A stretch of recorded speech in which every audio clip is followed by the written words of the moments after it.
আসসালামু আলাইকুম রহমতুল্লাহ। প্রিয় দর্শক, কেমন আছেন? আশা করি ভালো আছেন। প্রিয় দর্শক, এমপি ও শিক্ষকদের সঙ্গে বেতন ভাতা নিয়ে আর কত তামাশা, চলুন বিস্তারিত জেনে নিই। প্রিয় দর্শক, দীর্ঘ সময় ধরে বেসরকারি স্কুল কলেজের শিক্ষকেরা বেতন ভাতা বাড়ানোর দাবিতে আন্দোলন করে আসছেন। সরকার কয়েক দফায় তাদের দাবি পূরণের আশ্বাস দিয়েছেন, কিন্তু দাবি আর পূরণ করেননি।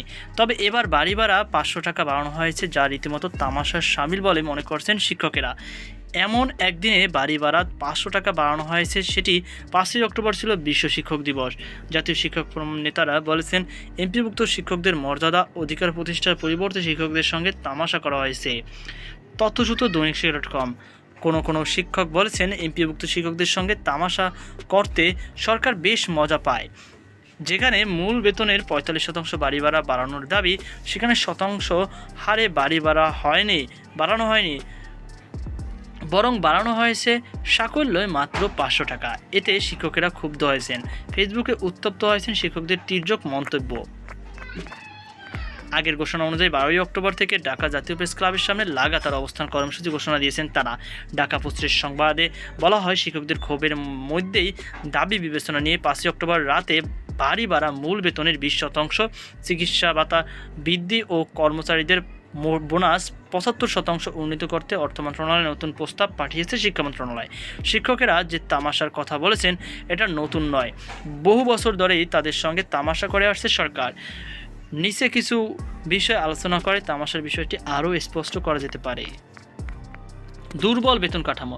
মাধ্যমিক স্কুল কিংবা মাদ্রাসায় সহকারী শিক্ষক হিসাবে চাকরিতে প্রবেশের সময় মূল বেতন 12,500 টাকা, এর সঙ্গে 1,000 টাকা বাড়ি ভাড়া, 500 টাকা চিকিৎসা ভাতা ও বিশেষ প্রণোদনায় 1,000 টাকা যুক্ত হয়। আর মূল বেতন থেকে অবসর ও কল্যাণ ট্রাস্টের নামে 10% কেটে রাখা হয়।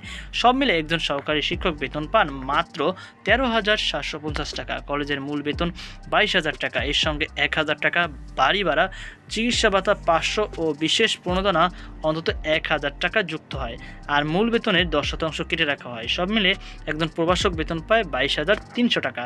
চাকরির অনন্য সুবিধা নিজ নিজ প্রতিষ্ঠান থেকে দেওয়ার কথা থাকলেও দেশের বেশিরভাগ প্রতিষ্ঠান থেকে তা দেওয়া হয় না। এখন কথা হচ্ছে, ঢাকা বিভাগীয় শহরে একজন এমপিভুক্ত শিক্ষকেরা যে বেতন পায়, প্রত্যন্ত গ্রামের শিক্ষকরা একই বেতন পায়।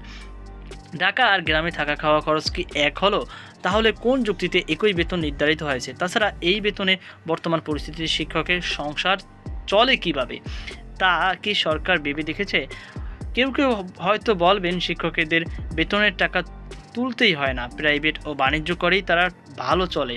কারো ক্ষেত্রে হয়তো এটা সত্য, কিন্তু ঢালাওভাবে শিক্ষক সমাজে নিয়ে এমন মন্তব্য বেদনাদায়ক ও প্রহসনমূলক। কেননা বেশিরভাগ শিক্ষক প্রাইভেট পড়ানোর মতো অবস্থান থাকে না।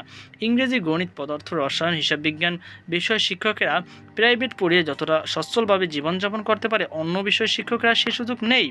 তাই আপনার বাসাবাড়ির পাশের প্রাইভেট পড়ানোর কোনো শিক্ষকের জীবনযাত্রা দেখে গোটা শিক্ষক সমাজকে সেভাবে বিবেচনা করলে ভুল হবে।